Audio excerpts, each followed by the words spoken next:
बच्चों, एक बार पुनः अभिवादन। कुछ तकनीकी व्यवधान के कारण पिछली जो कक्षा है उसमें एक ही पाठ में पढ़ा पाई, इसलिए उसका दूसरा भाग प्रस्तुत करने जा रही हूँ, जिसमें आगे मैंने पाठ 10 तो पढ़ा दिया गद्य भाग से आपको हिंदी में, लेकिन पाठ 11 और 12 रह गए थे, जो आगे मैं उसको आगे ले चलती हूँ आपको पाठ 11 में। पाठ 11 आपको क्या पढ़ना है? शीर्षक है नौबत खाने में इबादत। नौबत खाने में इबादत पाठ 11 में पढ़ना है। ये कौन सी विधा है? व्यक्ति चित्र है। गद्य विद्या के अंतर्गत व्यक्ति चित्र एक विधा है जो आपको पढ़ना है, जिसका शीर्षक है नौबत खाने में इबादत, जिसके कौन है रचनाकार? यतीन्द्र मिश्र जी। यतीन्द्र मिश्र जी। व्यक्ति चित्र किसी खास व्यक्ति पर आधारित होता है। इसके पहले हमने इस तरह का साक्षात्कार पढ़ा था, वो भी किसी खास व्यक्ति से ही किसी व्यक्ति की हुई बातचीत का अंश होता है, मगर ये जो व्यक्ति चित्र है एक व्यक्ति के जीवन पर आधारित होता है, उससे मिलता जुलता है, लेकिन इसमें कुछ प्रश्न उत्तर और बातचीत नहीं होते, वो लेखक जो देखते हैं और कभी कभी कुछ बातों का अंश भी डाला जाता है। तो मुख्य रूप से उसको हमने साक्षात्कार को पढ़ा था, पंडित बिरजू महाराज उससे के केंद्र में थे। और ये जो व्यक्ति चित्र है नौबत खाने में इबादत, बेटा इसके व्यक्ति चित्र के केंद्र में कौन है? बिस्मिल्लाह खान, जो कि एक शहनाई वादक हैं। तो वो भी कला से संबंध उनका भी था, वो कथक नृत्यकार थे पंडित बिरजू महाराज जी, और ये है शहनाई वादक। तो नौबत खाने में इबादत ये व्यक्ति चित्र है, इसको आप याद कर लीजिएगा कि, और इसके लेखक कौन है? यतीन्द्र मिश्र जी। यतीन्द्र मिश्र जी हैं, और ये क्या है? बिस्मिल्लाह खान पर केंद्रित है। आगे चलें, प्रश्न 1 देखेंगे बहुवैकल्पिक प्रश्न में। बिस्मिल्लाह खान प्रसिद्ध थे किस चीज के लिए? अभी मैंने बताया था, सितार वादक, सरोद वादक, गिटार वादक, शहनाई वादक। तो ये शहनाई वादक के रूप में प्रसिद्ध थे, इसके लिए इनको भारत रत्न भी मिला था। तो विकल्प घ हो जाएगा सही उत्तर। आगे देखिए, इबादत का अर्थ। इबादत उर्दू शब्द है और इसका अर्थ क्या होता है? उपासना, गायन, स्वागत, अभिवादन। तो उपासना से होगा। उपासना यानी पूजा हम करते हैं, वो हो जाएगा इसका विकल्प का सही उत्तर। उस्ताद बिस्मिल्लाह खान के बचपन का नाम क्या है? बचपन का नाम क्या है? तो देखिए यहाँ जफरुद्दीन, महमूद्दीन, कमरुद्दीन, शमसुद्दीन। तो शमसुद्दीन उनके भाई का नाम था, कमरुद्दीन हो गया बिस्मिल्लाह खान जी का नाम। तो विकल्प ग सही होगा बेटा। ये तीसरा प्रश्न जो है बिस्मिल्लाह खान के बचपन का नाम, आप लोग ये इंपॉर्टेंट है, पूछता है, तो कमरुद्दीन ग विकल्प सही उत्तर है। यतीन्द्र मिश्र का जन्म कब और कहाँ हुआ था? तो विकल्प का है 1977 अयोध्या यूपी, 1972 वाराणसी यूपी, ग में है 1907 अयोध्या यूपी, और घ में है 1966 गोरखपुर यूपी। तो इसका विकल्प क होगा सही उत्तर क, 1977 यूपी। तो स्पष्ट है कि इसका उत्तर क्या होगा? यतीन्द्र जी का जन्म कब और कहाँ हुआ? 1977 में अयोध्या में, जो कि उत्तर प्रदेश में है। ठीक है। बिस्मिल्लाह खान के पिता का नाम क्या था?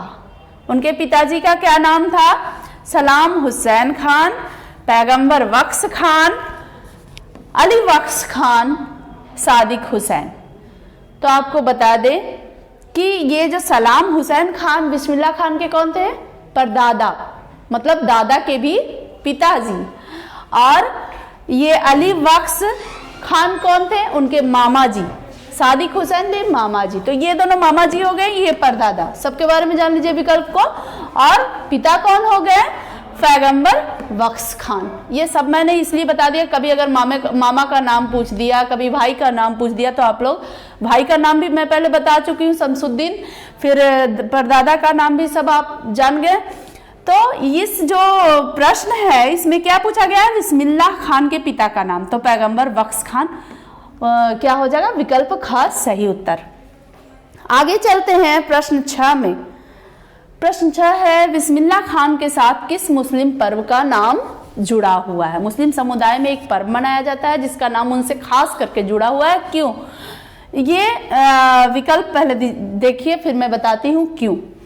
ईद, शब बारात, बकरीद, मुहर्रम। तो बिस्मिल्लाह खान के साथ जो मुस्लिम त्योहार का नाम जुड़ा हुआ है वो है मुहर्रम। क्यों?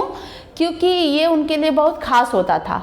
8 दिन तो गम में बीतता था, ये महीना मुहर्रम का महीना होता है जो गम वाला होता है, लेकिन 10वें दिन ये शहनाई बजाते थे और उस दिन कोई धुन नहीं होता था, गम में कोई सुर और धुन वैसा खास करके नहीं, राग भैरवी ये सब नहीं बजाया जाता है, तो वो एक अलग तरह की धुन जिसमें मातमी होती थी वो बजाते थे, इसलिए वो उसे खास मानते थे।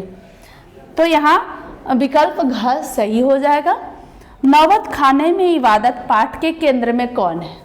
ये तो पहले ही मैं बता चुकी हूँ, ये तो मेरे ख्याल से आपको लोग सबको पता होगा। बिरजू महाराज, बिस्मिल्लाह खान, जाकिर हुसैन या क्या है घ में? इनमें से कोई नहीं, तो इसका उत्तर हो जाएगा ख। ख में कौन है? बिस्मिल्लाह खान। तो इसका सही विकल्प ख है। अब आगे बढ़ते हैं हम लोग। आगे देखिए, लेखक परिचय और पाठसार मैं बता देती हूँ एक बार, इसमें थोड़ा सा सारांश आपको पता चल जाएगा।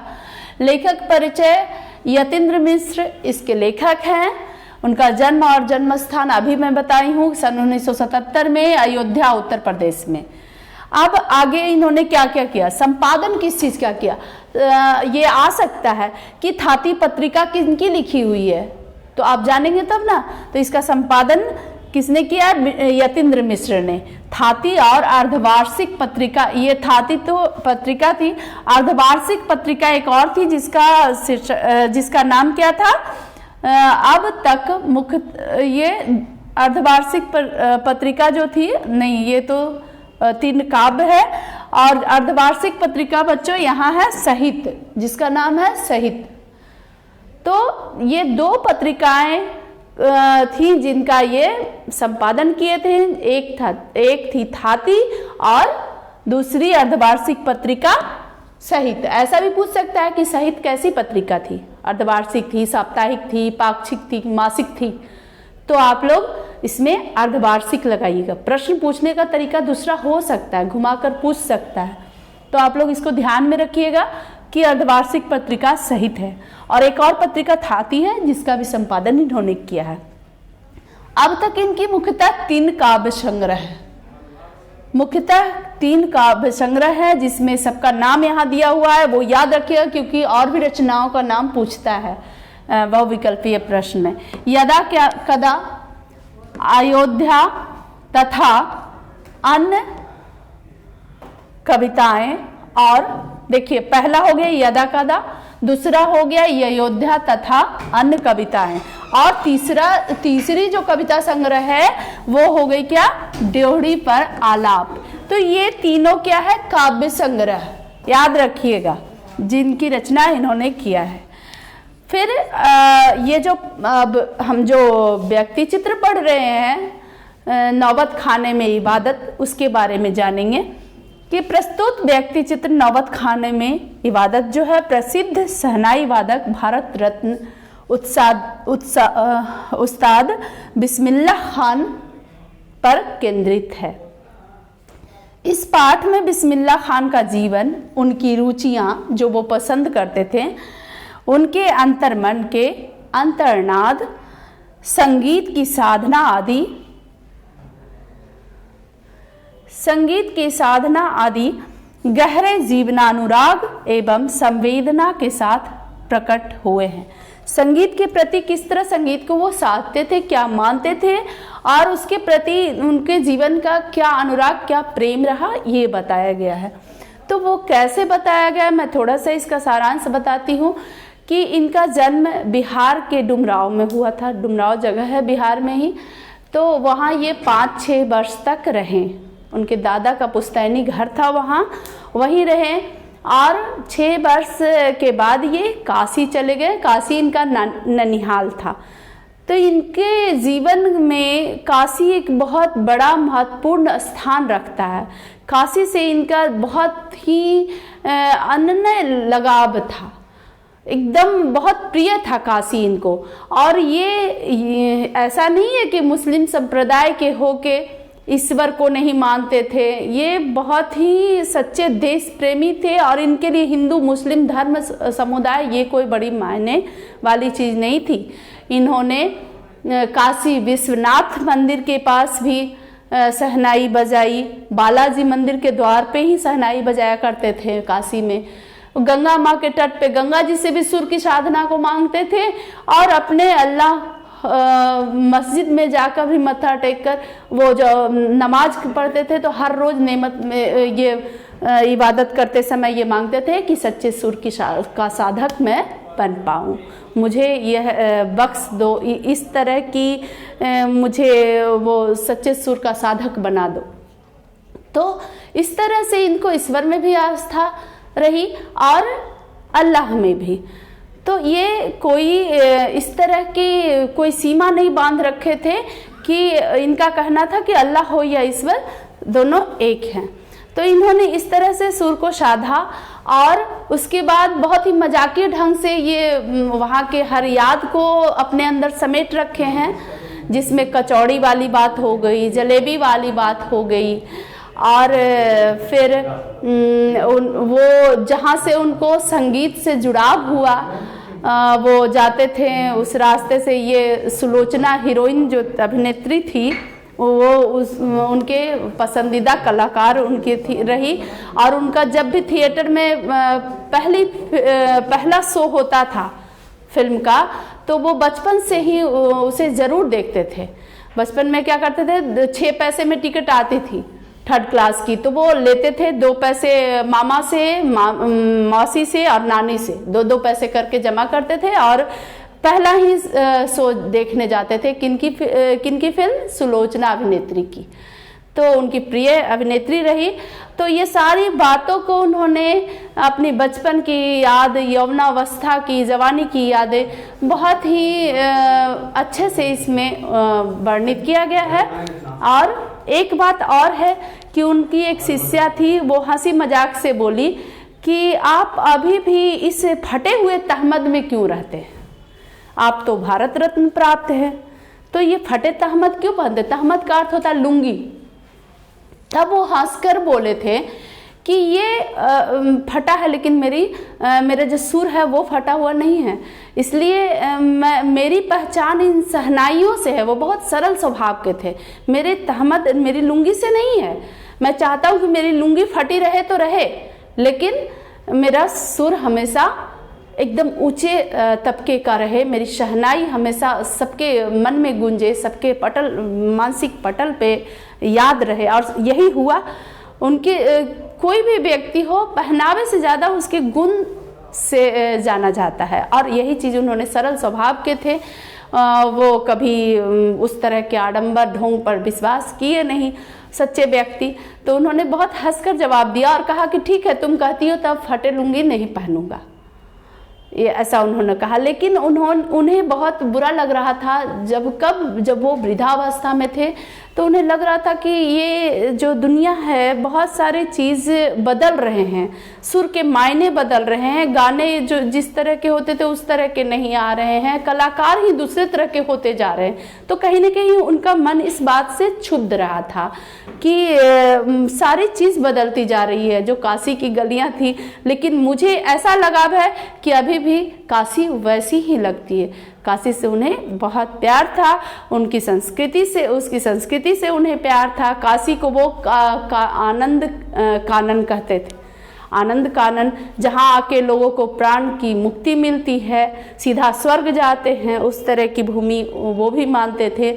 और इस तरह से उनका ये व्यक्ति चित्र, उसमें जीवन की रोचक घटनाओं का भी वर्णन है। बहुत अच्छा से मैं सारांश बता चुकी हूँ, आप यहाँ तक इस बात को समझ गए होंगे। मुख्य मुख्य बातों को मैं बताने की कोशिश की हूँ। चलिए आगे जो प्रश्न है उस पे हम देखेंगे, उसको क्या है। बिस्मिल्लाह खान दस्तकों से कौन सी दुआ बिस्मिल्लाह खान दस्तकों से कौन सी दुआ ईश्वर, यहाँ देखिए टंकन में थोड़ा सा मिस्टेक है, ईश्वर में बड़ी होगा बेटा, ईश्वर से मांग रहे हैं। तो अभी मैंने बताया सारांश में भी, सुख सुविधा की तो नहीं, सुख सुविधा के तो वो चाहते ही नहीं थे, वो उन्हें बस अपने सुर से मतलब था। सम्मान की तो नहीं, यहाँ हो जाएगा सच्चे सुर की। तो ऑप्शन यहाँ क दिया हुआ है, लेकिन ये टंकन में गलती है, अशुद्धि है, इसलिए आप लोग एकदम सख्त निर्देश है कि इसको सही कर लेंगे और मेरी गलती को क्षमा करेंगे। और यहाँ विकल्प हो जाएगा बेटा ग, इसको आप लोग कर लेंगे। एक छोटी सी गलती रह गई है, छोटी कहें या बड़ी, लेकिन गलती है, इसको आप सुधार लेंगे। चलिए आगे चलते हैं। लघुत्तरीय प्रश्न। तो लघुत्तरीय प्रश्न में बिस्मिल्लाह खान सजदे में किस चीज के लिए गिड़गिड़ाते थे। देखिए अभी यही प्रश्न ऊपर जो है इसमें बहुविकल्पीय में यही प्रश्न है, इसी से जुड़ा, इसमें आ जाएगा। देखिए इससे उनके व्यक्तित्व का कौन सा रूप उद्घाटित होता है, कौन सा पक्ष या कौन सा रूप उद्घाटित होता है। सजदे में क्या मांगा करते थे, किस चीज के लिए गिड़गिड़ाते रहते थे। तो बिस्मिल्लाह खान जब इबादत में खुदा के सामने झुकते थे तो क्या करते थे, तो गिड़गिड़ा कर खुदा से सच्चे सुर, देखिए अभी बोली थी ना, इसको देख के आप करेक्शन कर सकते हैं ये प्रश्न को। तो खुदा से क्या मांगते थे, सच्चे सुर का, थोड़ी सी परेशानी हो रही है, देखिए आप लोग, सच्चे सुर का वरदान मांगते थे। थोड़ा जूम करती हूं मैं, हाँ देखिए क्या मांगते थे, सच्चे सुर का वरदान मांगते थे। इससे पता चलता है कि खान साहब धार्मिक, संवेदनशील एवं निराभिमानी थे। संगीत साधना, तो मैं पहले भी बता चुकी हूँ कि वो सकुचाते नहीं थे कि हिंदू के मंदिर में मैं नहीं मांग सकता हूँ कुछ, अपने सिर्फ खुदा से ही मांग सकता हूँ। ये दोनों जगह इबादत करते थे समान रूप में। तो संगीत साधना हेतु समर्पित थे वो, अत्यंत विनम्र स्वभाव के थे, सरल स्वभाव के थे। चलिए आगे बढ़ते हैं, प्रश्न दूसरा देखते हैं। डुमराव की महत्ता किस कारण से है। डुमराव की महत्ता किस कारण, डुमराव हमारे बिहार में है, इसलिए डुमराव की महत्ता किसका, आज भी उनका जो पुश्तैनी घर है डुमराव में है। तो डुमराव की महत्ता सहनाई के कारण से है। वहाँ अभी भी सहनाई की जो रीढ़ होती है वो वहाँ बनती है, वो नदी के कछार हैं, वहाँ पे वो रीढ़ को बनाया जाता है। तो प्रसिद्ध सहनाई वादक बिस्मिल्लाह खान का जन्म डुमराव में हुआ। सबसे बड़ी महत्ता तो यही है कि इतने बड़े सहनाई वादक का जन्म कहाँ हुआ, हमारे राज्य के डुमराव में। सहनाई बजाने के लिए जिस रीढ़ का प्रयोग होता है, मैं अभी बताई, वह एक प्रकार का, विशेष प्रकार का घास है जिसको नरकट कहा जाता है। नरकट एक घास होता है, उसी से सहनाई में रीढ़ बनती है, ठीक है। तो वो डुमराव का जो सोन नदी का किनारा है, कछार जिसको बोलते, कछार भी बोलते हैं, किनारा भी बोलते हैं, उस कछार पे वो घास उगती है, तो उसी से सहनाई की रीढ़ बनाई जाती है। तो ये दो मुख्य बात है। डुमराव की महत्ता दो चीजों से है।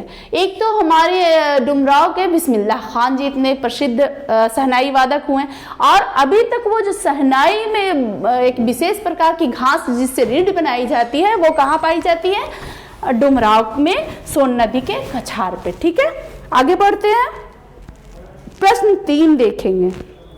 देखिए बेटा प्रश्न 3 में है, पठित पाठ के आधार पर मुहर्रम पर्व से बिस्मिल्लाह खान का जुड़ाव का परिचय दे। अभी मैं बताई हूँ कि मुहर्रम से उनका क्या जुड़ाव था। अभी देखिए आप, मुहर्रम के महीने में वे ना तो शहनाई बजाते थे और ना ही किसी संगीत कार्यक्रम में शामिल होते थे, क्योंकि ये महीना गम का महीना माना जाता है। तो मुहर्रम की 8वीं तारीख को बिस्मिल्लाह खान खड़े होकर ही शहनाई बजाते थे। और उस शहनाई में क्या होता था, कोई भैराग वगैरह नहीं होता था, क्योंकि वो गम में बजाने जाने वाली होती थी। वे दाल मंडी में फातमान के लगभग 8 किलोमीटर तक क्या करते थे, दूरी तक रोते हुए नोहा बजाते पैदल ही जाते थे। उनकी आंखें इमाम हुसैन और उनके परिवार के लोगों के शहादत में नम रहती थी। मुहर्रम में लोग गम मनाते हैं तो रोते हैं, तो इसी तरह वो 8 किलोमीटर पैदल ही नोहा बजाते हुए और क्या करते थे, रोते हुए जाते थे। फिर प्रश्न 4 देखिए, संगीतमय कचौड़ी का आप क्या अर्थ समझते हैं? तो एक कचौड़ी खाते थे बनारस की गलियों में, इसके बारे में देखिए। कुलसुम हलवाइन थी, उसके यहाँ घी की कचौड़ियाँ मिलती थी, उनको बहुत ही अच्छी लगती थी। तो हलवाइन की कचौड़ी को संगीत में कहा गया है। वह जब बहुत गर्म घी में कचौड़ी डालती थी तो उस समय छन छन की जो आवाज़ें आती थी उसको संगीत में कहा है। किसने? बिस्मिल्लाह खान ने। संगीत के आरोह अवरोह की आवाज़ सुनाई देती थी, इसलिए कचौड़ी को संगीत में कचौड़ी कहा गया है। इसकी संज्ञा किसने दी? बिस्मिल्लाह खान ने। जब कचौड़ी को गर्म घी में डालो तो छन छन वाली आवाज़ आती है ना, उसको आरोह अवरोह संगीत का कहते थे वो। और वहाँ जाके कचौड़ियाँ खाते थे और उसकी जो आवाज़ होती थी उसका आनंद उठाते थे। चलिए आगे दीर्घोत्तरीय प्रश्न देखेंगे। देखिए बेटा, ये यहाँ एक दीर्घोत्तरीय प्रश्न मैंने दिया है। इसमें क्या है? बिस्मिल्लाह खान का मतलब बिस्मिल्लाह खान की शहनाई। बिस्मिल्लाह खान का मतलब बिस्मिल्लाह खान की शहनाई एक कलाकार के रूप में बिस्मिल्लाह खान का परिचय पाठ के आधार पर दे। तो पाठ में क्या है देखिए।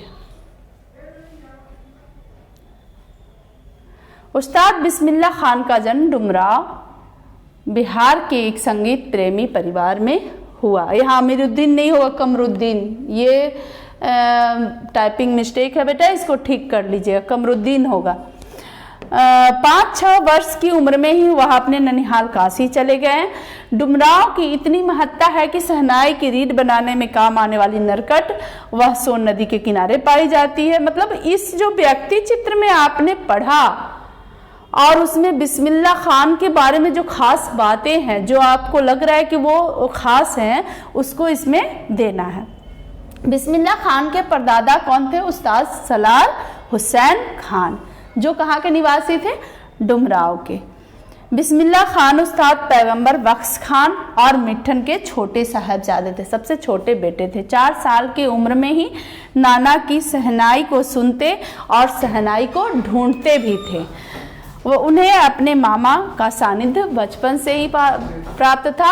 मतलब जिस तरह से पंडित बिरजू महाराज जी खानदानी वो नृत्य से उनका रहा, खानदान में ही नृत्य उनको मिला, उसी तरह से इन्हें भी रियासत में ही शहनाई वादन, इनके यहाँ सब लोग शहनाई बजाते थे। तो ये कौशल जो है कहाँ से मिला? इनकी रियासत, पुश्तैनी रियासत रही। ठीक है, आगे चलते हैं। विकास में लाभान्वित किया, जो शहनाई उनके घर में मामा जी बजाते थे, नाना जी बजाते थे, तो इनके जो कौशल जो था इनके अंदर, उसके विकास में ये मददगार रहा। 14 साल की उम्र में वह बालाजी के मंदिर में रियाज करने के क्रम में संगीत साधनारत हुए और आगे चलकर एक महान कलाकार हुए, जिन्हें भारत रत्न भी प्राप्त हुआ। तो ये हो गया नौबत खाने में इबादत, ये खत्म हुआ अध्याय। अब आगे चलें, ये अंतिम गद्य भाग का ये अंतिम पाठ है बच्चे। अगला जो क्लास होगा आपका पद में होगा, ये अंतिम है और बहुत ही महत्वपूर्ण है। बच्चे कहते हैं कि ये जल्दी समझ में नहीं आता है, लेकिन मैं आज समझाने की कोशिश करूंगी। मैं जब कक्षा में पढ़ाती थी तो बच्चे कहते थे मैम ये तो बहुत टफ लगता है। टफ क्या होता है? टफ कुछ नहीं होता है। आप उसको एकदम मनोरंजन की तरह देखेंगे तो कुछ भी टफ नहीं होता है। आप देखिए कैसे मैं पढ़ाती हूँ इसको और समझिए। इसमें से बहुत सारी बातें तो आप रोज जब कक्षाएं चलती थी तो वो क्या होता था, प्रार्थना के समय जो हम लोग पढ़ते थे ना, क्या एक था गांधी कथा वाचन में हम लोग रोज पढ़ रहे थे गांधी जी के बारे में, तो उससे बहुत सारी चीज़ें मिलेगी इसमें, आप लोग ध्यान दीजिएगा। ये शीर्षक है शिक्षा और संस्कृति। ये एक शिक्षा शास्त्र के रूप में है, जिसके रचनाकार कौन है, जिसके लेखक कौन है, महात्मा गांधी जी। महात्मा गांधी जी को तो आप लोग बहुत पहले से ही जान रहे हैं कि कितने बड़े ये महापुरुष हैं, सत्य अहिंसा के पुजारी हैं। तो आगे अब देखेंगे इनके बारे में, पहले देख लेते हैं वस्तुनिष्ठ प्रश्न, उसके बाद आगे बढ़ेंगे। सारांश बताऊंगी मैं ताकि ये पाठ आप लोगों को स्पष्ट हो जाए। तो महात्मा गांधी के अनुसार उदात्त बढ़िया शिक्षा क्या है, तो ये जो पाठ है उसके सबसे पहली लाइन है बढ़िया शिक्षा क्या है। क्या है? अहिंसक प्रतिरोध, यहीं से शुरुआत ही है। तो आप देखिएगा सबसे पहली लाइन यही है। तो आध्यात्मिक शिक्षा, यांत्रिक शिक्षा, अहिंसक प्रतिरोध, साक्षरता। तो ये ग ऑप्शन हो जाएगा सही उत्तर, अहिंसक प्रतिरोध। आगे बढ़ते हैं बेटा, ये दूसरा प्रश्न रहा, देखिए। मेरा धर्म कैद खाने का धर्म नहीं है, किस पाठ से की पंक्ति है? ये पंक्ति किस पाठ की है? तो शिक्षा और संस्कृति हम जो पढ़ रहे हैं इसी पाठ की ये पंक्ति है। और कैसे, जो मैं आगे क्लियर करूंगी जब पाठ का सारांश बताऊंगी। आध्यात्मिक शिक्षा से गांधी जी का क्या अभिप्राय है? क्या अभिप्राय है? पुस्तक की शिक्षा, यंत्रों की शिक्षा, बुद्धि की शिक्षा, हृदय की शिक्षा। तो हृदय की शिक्षा, आंतरिक शिक्षा यानी हृदय, वो आध्यात्मिक शिक्षा बोलते थे हृदय की शिक्षा को, ठीक है। तो वो हृदय की शिक्षा का विकास होगा तो सब अपने आप हो जाएगा। आगे मैं क्लियर करूंगी, ये घा इसका हो जाएगा। गांधी जी को महात्मा की उपाधि किसने दी? भीमराव अंबेडकर, रविन्द्रनाथ टैगोर, जवाहरलाल नेहरू, हजारी प्रसाद, द्विवेदी। त्रिवेदी हो गया है, यहाँ द्विवेदी होना चाहिए, टंकन बहुत मिस्टेक होता है, इसको आप ध्यान रखिएगा। तो यहाँ विकल्प ख सही होगा, रविन्द्रनाथ टैगोर। महात्मा की उपाधि किसने दिया? रविन्द्रनाथ टैगोर। और रविन्द्रनाथ जी को गांधी जी क्या कहकर संबोधित करते थे? कविवर। कविवर इस पाठ में ये आया हुआ है, ठीक है। गांधी जी का दक्षिण अफ्रीका प्रवास कब से कब तक था? तो ये गांधी कथा वाचन में हमेशा आप लोग सुनते हैं, कब से कब तक था? 1893 में तो इनका जन्म हुआ था। ये भी ऑप्शन गलत है, ये इसको सही करना होगा। आप लोग थोड़ा सा इस ऑप्शन को जैसा पाठ में ये गलत है बेटा, इसको भी सही करना होगा। 1941 तक तो सही है, 1893 ईस्वी से 1941 तक इसका सही उत्तर है। गांधी जी के अनुसार आगे बढ़ते हैं। गांधी जी के अनुसार शिक्षा सहायक होती है किस चीज़ में?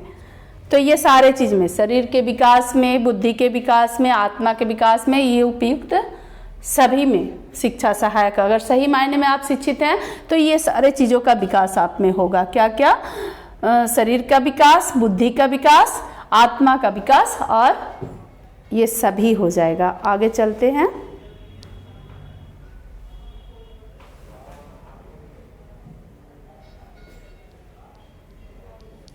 इसमें संशय था ये आंसर, लेकिन ये क्लियर कर दूं, ये सही है बेटा। गांधी जी का दक्षिण अफ्रीका प्रवास कब से कब तक था? तो ये का होगा 1893 ईस्वी से 1941 ईस्वी। चलिए आगे चलते हैं। अब थोड़ा सा गांधी जी के बारे में हम लोग देखेंगे। ऐसे तो पहले भी पढ़े हैं, बहुत सारी हम लोग इतिहास में भी इसको आप लोग पढ़े होंगे। आगे देखिए, इनका जन्म 2 अक्टूबर 1869 ईस्वी में पोरबंदर गुजरात में हुआ। पिता का नाम करमचंद गांधी और माता का नाम क्या था?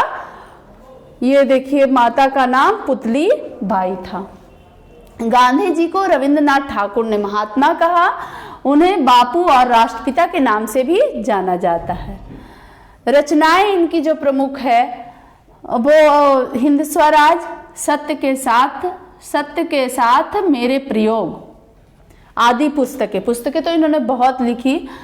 उन्होंने हरिजन और यंग इंडिया आदि पत्रिकाओं का भी संपादन किया।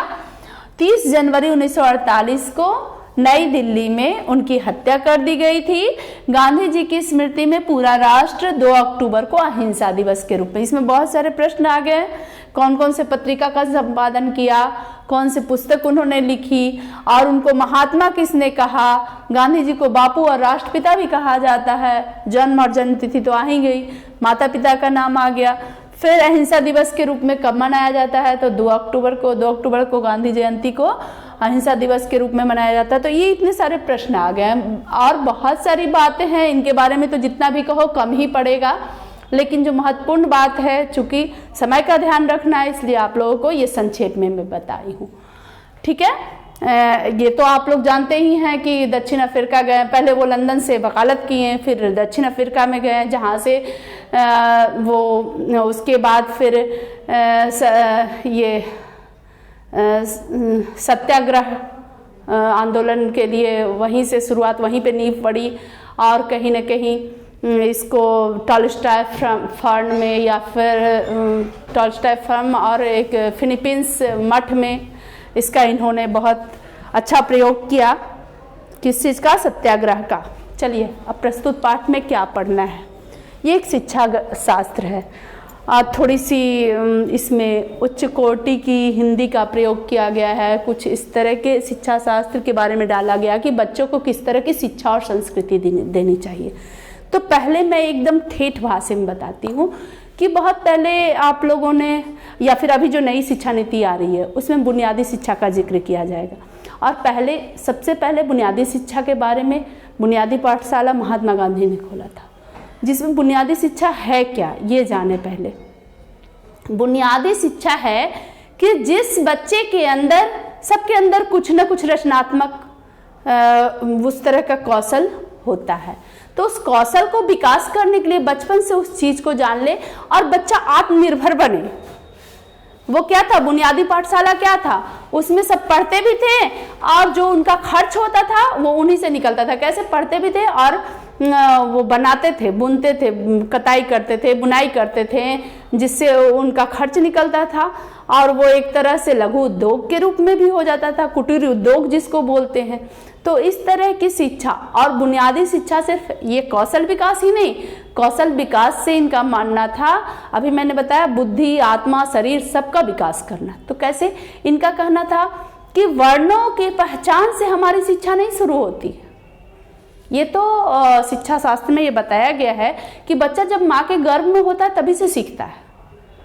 तो इसीलिए कहा जाता है कि अच्छी अच्छी किताब पढ़ो, खुश रहो, ताकि बच्चा भी खुश होगा, कहा जाता है। तो ये यहाँ पे गांधी जी यही कहते हैं कि ये वर्णों का ज्ञान के लिए जो पाठशाला में डालते हैं, तो शिक्षा की शुरुआत वहाँ से नहीं होती है बच्चों की।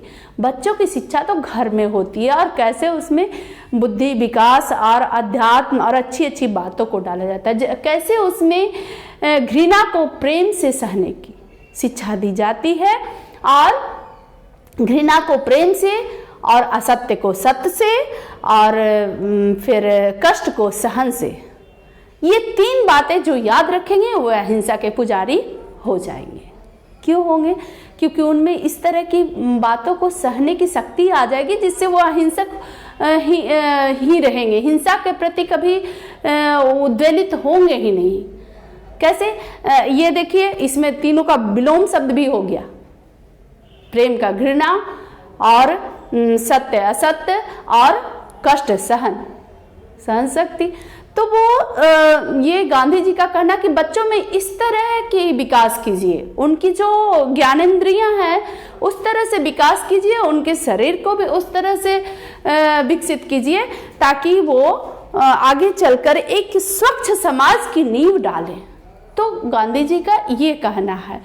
तो इस पे इन्होंने बल दिया और आगे बताया कि भाषा के बारे में भी ये कहते हैं। ये जो शिक्षा शास्त्र आपको पढ़ना है, इसमें अंत में क्या है, भाषा के बारे में इन्होंने बताया कि भाषाई जो अंतर है, भाषाई अंतर है तो हम लोग बहुत आसानी से पढ़ लेते हैं क्या कि चलो बांग्ला में कुछ अच्छा लिखा गया है तो क्या होगा, उसका अनुवाद तुरंत आ जाएगा और अनुदित अंश को मैं पढ़ लूँगा। तो ये बहुत आसानी से उपलब्ध होने वाली चीज़ों जिसमें आप विश्वास रखते हैं और जिसका आप लाभ उठा रहे हैं, दूसरे देश की भाषा को भी ऐसे कर करके पढ़ रहे हैं अनुदित रूप में। लेकिन गांधी जी का कहना था ये कूप मंडूक के समान है। कूप मंडूक क्या होता है? कूप मंडूक यानी कुएं में मेढक। मेढक को कुएं में क्या लगता है, इतना ही दूर संसार है, आगे तो कुछ देखता नहीं है।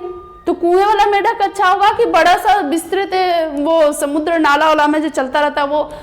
तो कहना था कि वो सीमित रूप नहीं देखिए, आपको जो बना बनाया मिल जा रहा है उसमें संतुष्ट नहीं हो जाइए, कुछ अपना करिए, अपना गढ़िए।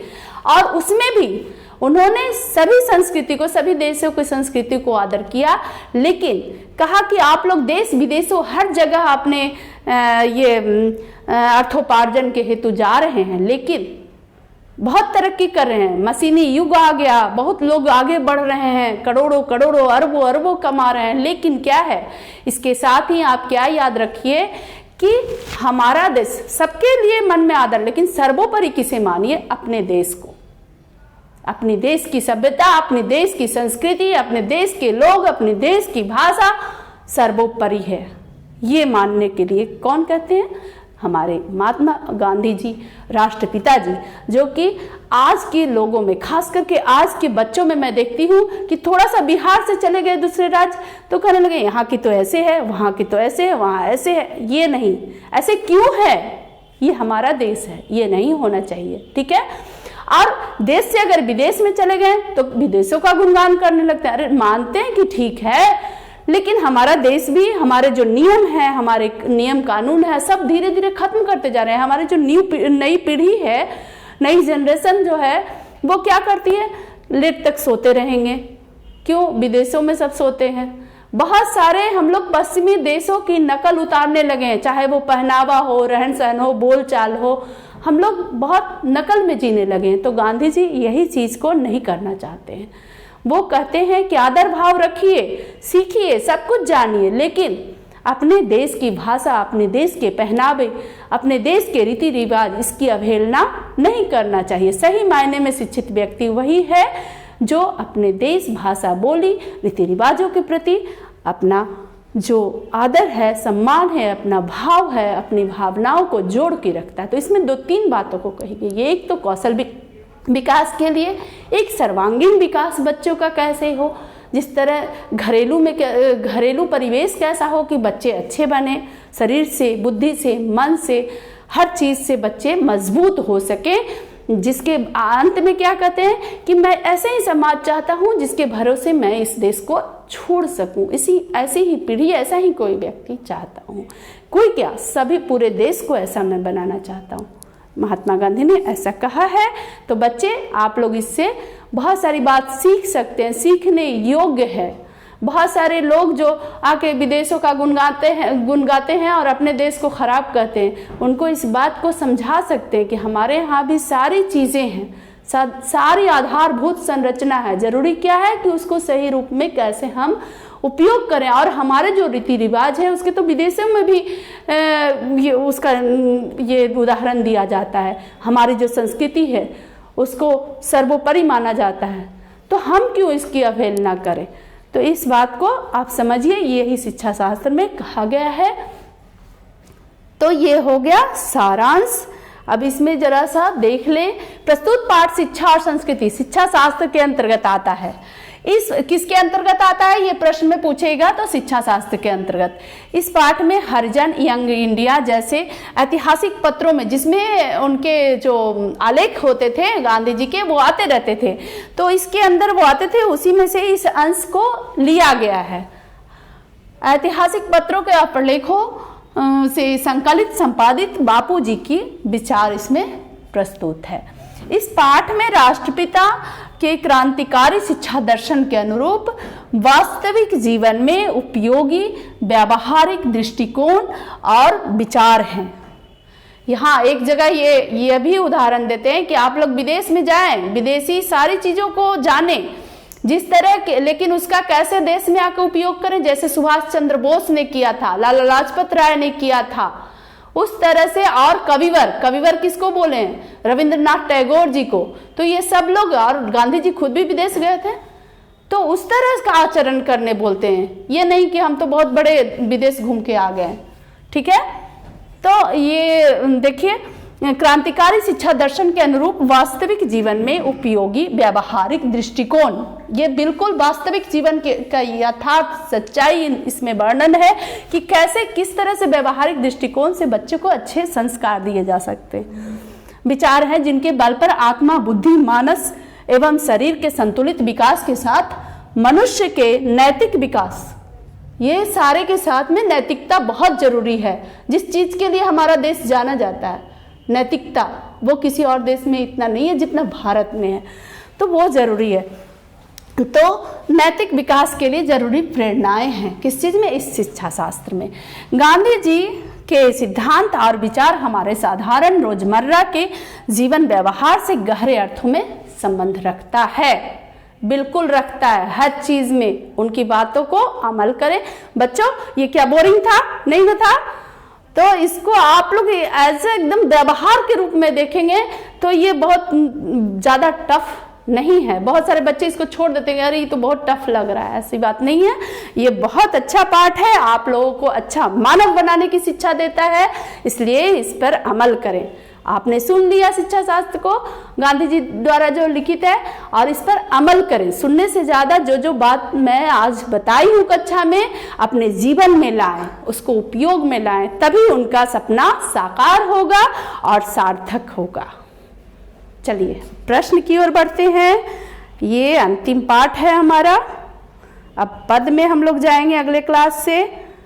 देखिए, हिंदी स्वराज एवं सत्य के साथ मेरे प्रयोग किसकी रचना है? महात्मा गांधी की, विनोबा भावे, रविंद्रनाथ टैगोर, जवाहरलाल नेहरू। तो महात्मा गांधी जी की। महात्मा गांधी का जन्म कब और कहाँ हुआ? तो ये तो मैं बता चुकी हूँ, 2 अक्टूबर 1869 गुजरात में। कहाँ? पोरबंदर में, ठीक है। तो इसका जो विकल्प क है वो सही उत्तर होगा। आगे लघुत्तरीय प्रश्न की ओर बढ़ते हैं। देखिए, बिल्कुल अच्छे से आप लोग तैयारी करिए, घबराना नहीं है। कोई कोरोना आ जाए, कुछ भी आ जाए, घर में आप लोग ऑनलाइन पढ़ाई करते रहिए और परीक्षा दे डालिए एकदम निर्भीक होकर। देखिए, गांधी बढ़िया शिक्षा किसे कहते हैं? अहिंसक प्रतिरोध को गांधी जी बढ़िया शिक्षा कहते हैं। अहिंसक प्रतिरोध करना है, पर अहिंसक, हिंसा वाला नहीं। यह शिक्षा अक्षर ज्ञान से पूर्व मिलना चाहिए। यह शिक्षा कहाँ मिलना चाहिए? घर में मिलना चाहिए। घर में माता पिता और जो भी बड़े लोग हैं वो इस तरह के संस्कार दे बच्चों को कि प्रतिरोध तो करे किसी चीज का, गलत का, लेकिन हिंसक नहीं, अहिंसक, ठीक है। तो आगे प्रश्न देखिए, मस्तिष्क और आत्मा का उच्चतम विकास कैसे संभव है? जिस समय व्यक्ति अपनी शिक्षा शुरू करे उसी समय उन्हें उत्पादन का काम करने योग्य बना दिया जाए। बुनियादी शिक्षा में यही चीज बताया गया है। बुनियादी पाठशाला जो गांधी जी का चलता था, ऐसे ही चलता था। स्वावलंबी, आत्मनिर्भर बना जाता था, बचपन से ही बच्चों को बनाया जाता था। आगे की शिक्षा नीति उसी तरह की आएगी जिसमें कौशल विकास सिखाया जाएगा। तो वही चीज है इसमें। शिक्षा का महत्व गांधी जी क्या मानते थे और क्यों? शिक्षा के माध्यम से मनुष्य के साहस, बल, सदाचार जैसे गुणों का विकास होना चाहिए, क्योंकि चरित्र निर्माण होने से सामाजिक उत्थान स्वयं होगा। शिक्षा सिर्फ किताबी ज्ञान से नहीं होता है। मूलतः हमें इन्हीं बातों का ध्यान रखना चाहिए। सदाचार होना चाहिए, चरित्र अच्छा से निर्माण होना चाहिए और गुणों का विकास होना चाहिए। तभी तो कहते हैं कि अनौपचारिक शिक्षा और औपचारिक शिक्षा, ये कोई जरूरी नहीं है कि जो निरक्षर है वो शिक्षित नहीं है। वो अनौपचारिक शिक्षा लिया है, हो सकता है वो उसके गुण, उसके चरित्र उससे भी अच्छे हों, ठीक है। तो ये सामाजिक उत्थान स्वयं होगा। साहसी और सदाचारी व्यक्ति के हाथों में समाज के संगठन का काम आसानी से सौंपा जा सकता है। जो व्यक्ति साहसी हो और सदाचारी हो, जिसके आचार में सत्य हो, ठीक है, उसके हाथों में कोई भी काम को बहुत निर्भीक होकर सौंपा जा सकता है। चलिए आगे बढ़ते हैं। अगला प्रश्न क्या है बच्चों? हाँ देखिए, शिक्षा का महत्व गांधी जी क्या मानते थे, ये तो हो गया। आगे कहाँ गया ये प्रश्न? हाँ चलिए, गांधी जी किस तरह के सामंजस्य को भारत के लिए बेहतर मानते थे? ठीक है, तो गांधी जी विभिन्न प्रकार के संस्कृतियों के सामंजस्य को भारत के लिए बेहतर मानते हैं। विभिन्न संस्कृतियों के सामंजस्य से भी भारतीय जीवन को प्रभावित किया है और दूसरी संस्कृति भी भारतीय जीवन से प्रभावित हुई है। यह सामंजस्य कुदरती तौर पर स्वदेशी ढंग का होगा, उसमें अपने देश की संस्कृति होगी, जिससे प्रत्येक संस्कृति के लिए अपना उचित स्थान सुरक्षित होगा। किसी देश की कोई संस्कृति को चोट नहीं पहुंचनी चाहिए। चलिए आगे। गांधी जी के अनुसार दूसरी संस्कृति से पहले अपनी संस्कृति की गहरी समझ क्यों जरूरी है? अपनी संस्कृति को जानना क्यों जरूरी है? जब तक हम अपनी संस्कृति को नहीं जानेंगे तो दूसरी संस्कृति को भी, देखिए आगे देखिए, गांधी जी के विचार के अनुसार हमें अपने संस्कृति और मातृभाषा की महत्व अवश्य, टाइपिंग मिस्टेक हो जाता है, मातृभाषा को महत्व अवश्य देना चाहिए। अपनी मातृभाषा के माध्यम बनाकर हमें अधिक विकास कर सकते हैं। बच्चे यहाँ थोड़ा सा टाइपिंग मिस्टेक है, आप अपनी भाषा में इसको बना लेंगे। इसको मैं आपको व्याख्यान के माध्यम से भी क्लियर कर चुकी हूँ कि किस तरह से मातृभाषा को महत्व देने के लिए कहते हैं। दूसरी संस्कृति की समझ और कद से अपनी, ये अंतिम प्रश्न है, क्या होता है? दूसरी संस्कृति की समझ और कद से अपनी संस्कृति की कद्र। जब हम दूसरी संस्कृति का कद्र करते हैं या दूसरी भाषा का सम्मान करते हैं तो अपने आप अपनी संस्कृति का कद्र भावना में आ जाती है और अपनी संस्कृति का कद्र दूसरे भाषा के लोग भी करते हैं। कोई भी संस्कृति में इतने रत्न भंडार से भरी हुई नहीं है जितनी हमारी संस्कृति है। सर्वप्रथम हमें अपनी संस्कृति को जानकर उसमें निहित बातों को अपनाना होगा कि हमारी संस्कृति क्या है। ये मैं अभी बताई हूँ सारांश में भी। इससे जो चरित्र निर्माण होगा वह संसार के अन्य संस्कृति से कुछ सीखने की क्षमता प्रदान करेगा। अपनी संस्कृति संसार से कुछ ग्रहण करने का मूल आधार है। क्या है? ये आलोचना करने से, गुण दोष बताने से अच्छा है कि कहीं की अच्छी चीजें, अच्छी आदतें हैं, उसको हम लाएं और अपनी संस्कृति में शामिल करें और अपनी संस्कृति की जो धरोहर है उसकी भी रक्षा करें। तो दूसरी जगह से अच्छी चीजें, जिस तरह से उदाहरण में दिया था कि सुभाष चंद्र बोस जी ने लाया, लाला लाजपत राय ने और कबीर ने, इस तरह के और लोग भी गए विदेश और अच्छी अच्छी चीजों को लाकर अपने देश में उसको देश में लागू किए और उस नियम को, सिद्धांत के सहारे अपने देश को भी और मजबूत बनाया। तो इस तरह से सभी को करना चाहिए। तो ये हो गया पाठ का अंतिम रूप। तो इससे महत्वपूर्ण प्रश्न जो हैं वो आप पढ़ लीजिएगा। और ये प्रश्न जो मैं बता रही हूँ इसकी भाषा थोड़ी सी टाइपिंग मिस्टेक है, आप लोग अपने भाषा में मैं समझाई हूँ उसके आधार पे आप लोग बना लीजिएगा। ठीक है बच्चे, पढ़ते रहें, बढ़ते रहें और धन्यवाद।